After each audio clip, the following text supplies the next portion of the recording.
Really excited about the opportunity to play on Friday in the NCAA tournament against Nevada.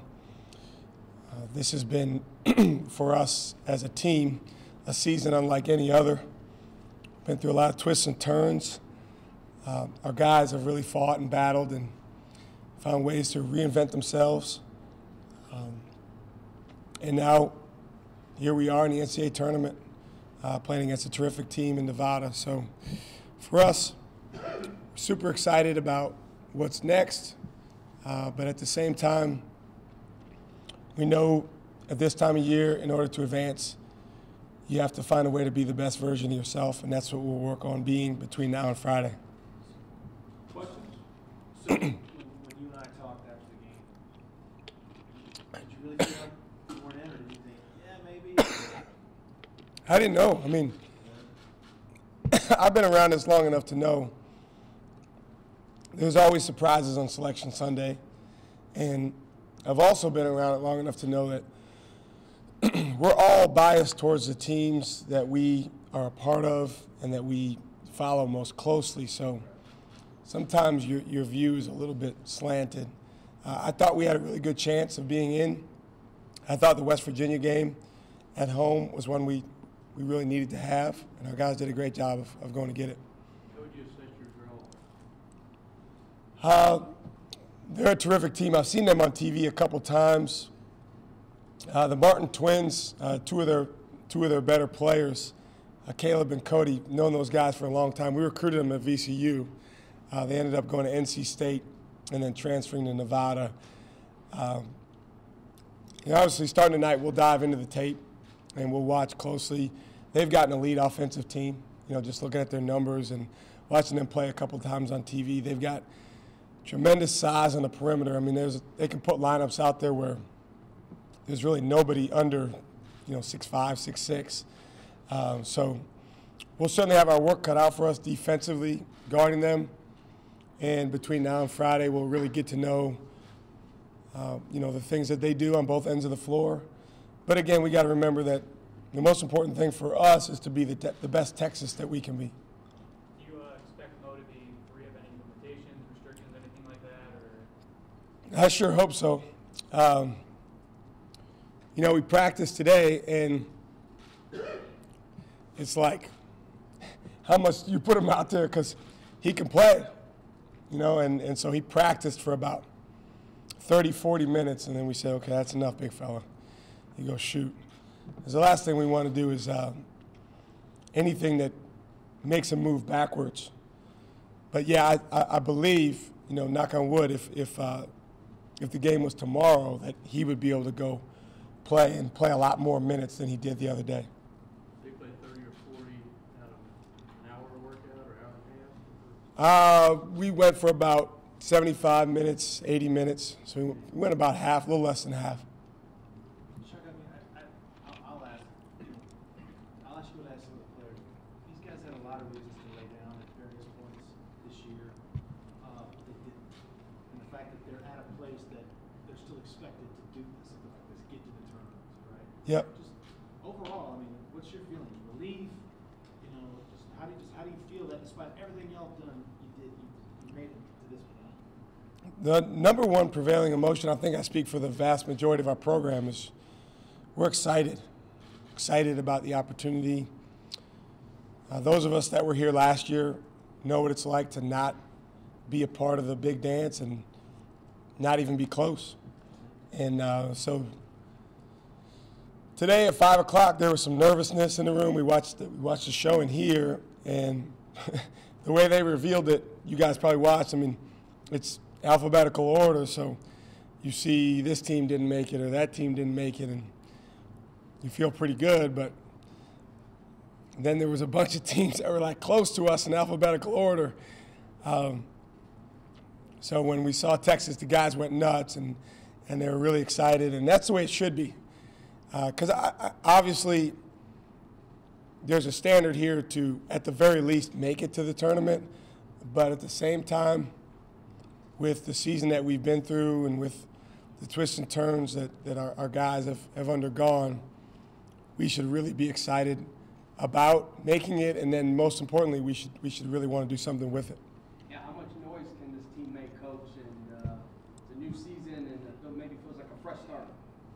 Well, I think it is. It's a fresh start for everyone, all 68 teams. And, you know, some of us on the coaching staff, most of us have been there before, where it's not so much about your seed. It's not so much about where you're going to play. It's just about the opportunity. You know you're going to play a great team. There's no teams that are playing this time of year that are not great teams. Nevada's had a phenomenal season. So we just got to focus on being the best version of us and making sure that we're really, really aggressive with everything we do. Shaka, when we looked around that room in there, Kerwin's the only guy that's been in the tournament. Yep. Does it matter not having a lot of experience for this time of year? Well, we'll certainly be one of the least experienced teams, both in terms of age and in terms of the NCAA tournament. Nevada's one of the most. They've got a lot of guys that, whether it was there at Nevada or at their former school, because they have a lot of transfers, have NCAA tournament experience. But, you know, that alone doesn't decide the game. And I think for us, we've got to remember what goes into winning. And we've got to remember that it is truly, it's a team game. It's either a team win or a team loss. So it's about the 5 guys on the court, plus everyone on the bench, making each other better. And Snoop is going to have to, you know, really provide a lot of leadership just because he's been there before. He's gone through, you know, the steps you go through on the way there. Then when the game starts, we'll need to settle in. You know, there'll be some nerves early, but we'll need to settle in and play. Speaking of that, how do you know, lately the settling in part, obviously this started against Tech. Yeah. How do you accelerate that? What do you guys need to do to avoid those slow starts again? Yeah, we need to get off to a much better start. I mean, Dustin, we've kind of gone through stretches this year where we've got off to really good starts for a few games in a row, and then we've gone through stretches where we haven't. I think a lot of the reason why we haven't got off to good starts sometimes is, you know, just playing a little bit too hesitant, a little bit too tentative. Nevada is a terrific team defending the three-point line, so that's all the more reason to start the game with aggressiveness and, you know, try to get in the paint, try to get to the foul line. But no question, getting off to a good start is really important, particularly in the NCAA tournament, because, you know, there's going to be some nervousness. There'll be that both ways. You're only human if you feel that. When Dylan's played well, your offense has gone to another level, but Yep. it's been up and down. You said the coaches have really been on him lately, particularly after the Tech game. What do you know which Dylan you're going to get? How early in the day do you know that? Well, you could tell by the look on his face.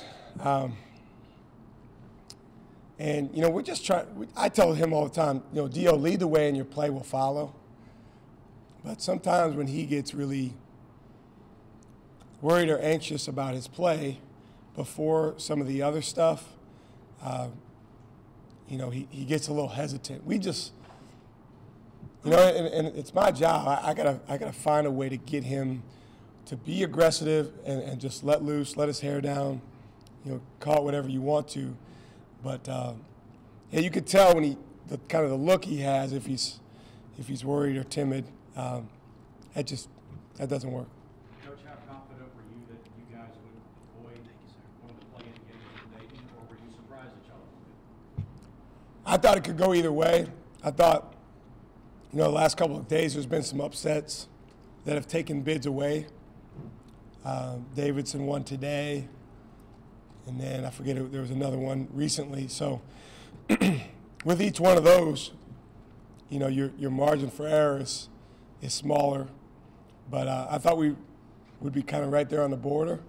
And then actually, when they announced the at-large teams before they got to the you know, where everyone was playing, at that point I didn't think that we would be in Dayton.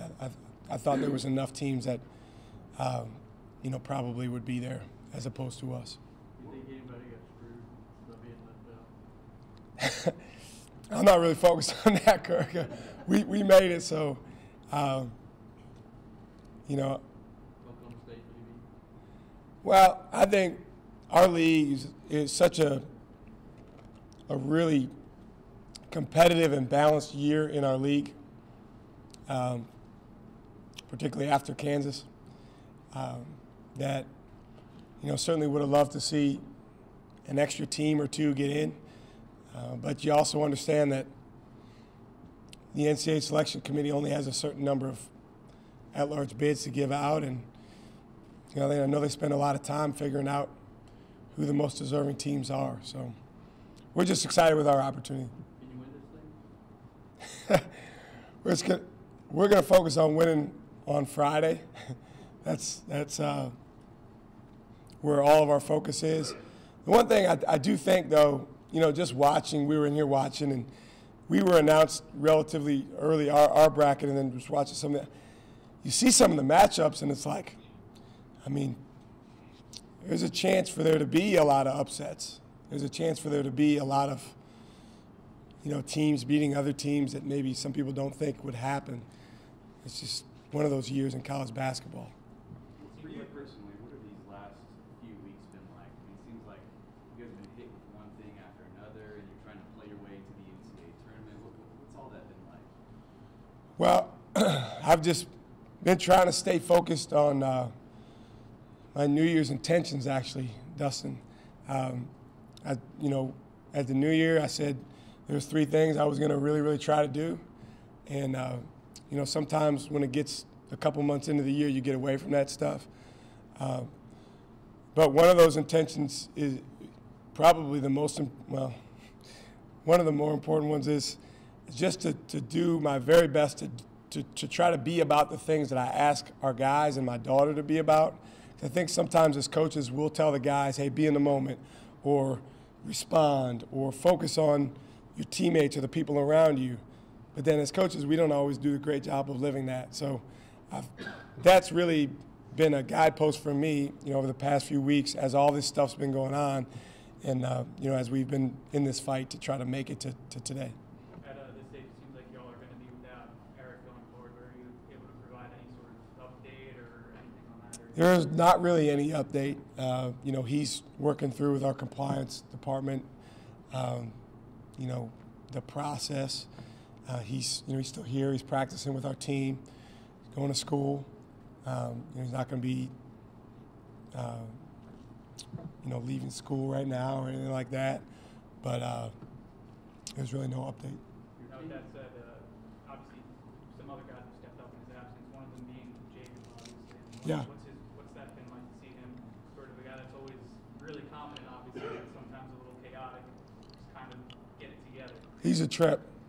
He's a piece of work. But I love him because, number one, he's got a great competitive spirit. And I just feel like if you got 5 guys on the court with that, it gives you a much better chance. Now, from there, you got to have poise, and you've got to be locked in on the plan. You can't foul the 3-point shooter, and all kinds of stuff that he's got to keep getting better at. But he's made strides, and he's not going to score 29 points every game, but if he can come in a game and give us a lift with his competitive spirit and his intensity, make a few shots, make the right play, which he's done in several games, this year of late, then he really helps us. Shock anything today with Andrew Jones once the announcement was made, or y'all able to? A bunch of our guys were hitting him. I actually plan on calling him on FaceTime as soon as I get out of here. He's making such progress, and it's great to see just optimism, I guess is the best word to use, in his face and in his voice. Your team seems really confident. You're at 2 seed, but talk to them. You really seem confident. Is that a really good thing? Well, I don't know if you are or aren't reading them correctly. You'd rather them be confident than not confident. But obviously, you want to be in that space in between underconfidence and overconfidence. There's absolutely no reason for us to be overconfident. But at the same time, it's Texas. So, you do have to guard against that. It would be crazy because we're the lower seed, and Nevada's won, 9, 10 more games than us this year. But the good thing about playing on Friday is we got plenty of time between now and then to get on the same page as players and coaches in terms of what our mindset needs to be. What's the one thing y'all have to do to have success? Against them or just in general? Both. Well, just without taking a deep dive yet, I've watched them on TV a couple times. Got to guard the three-point line. I think they make about 10 threes a game and shoot it at a very, very high clip. So we have to do a great job there defending the three-point line. And then just as a team overall, regardless of, even thinking about what the opponent is or who the opponent is, I think the biggest thing we have to do, Dustin, is we must, as a team, be more focused on the guy next to us than we are on ourselves. We have to be focused on the fact that we are all connected around one mission. In this case, it's winning on Friday and advancing, and not get sideways with, wow, that play didn't go well for me, or, the ref called this foul or whatever that is. And I know that sounds crazy in March, but it's still the case, and that goes a long way towards winning. Shaka, because you've only had a couple of players who have any NCAA experience, do we have more teaching, more questions to answer this week for the young players? Well, we told the guys before practice today, we said, hey, our team is best when we're player-driven, coach-directed. And so we're going to give them plenty of direction. We're going to let them know what's coming and what they need to prepare for and what they need to avoid. But it's got to be driven by our guys.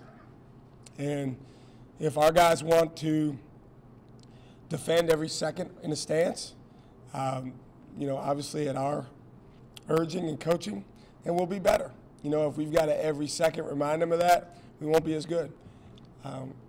If they want to be connected like this for 40 minutes, then we'll be better. And my job, obviously, is to create that.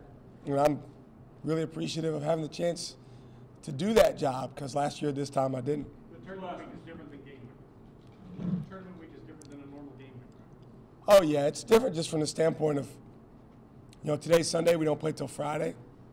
Usually you don't have that many days. You leave and go out there earlier, so we'll travel on Wednesday. And then obviously just all the stuff leading up to it, the open practice, some of the media stuff is different than a regular season game. But I'll tell you what, when that ball goes up in the air, it's still 5-on-5. It's still about being the harder playing team, sprinting the floor, being in the stance, communicating, all the things that go into winning. Shaka, why do you think at this point of the year Dylan still gets timid or anxious before a game? That's a great question, Chip.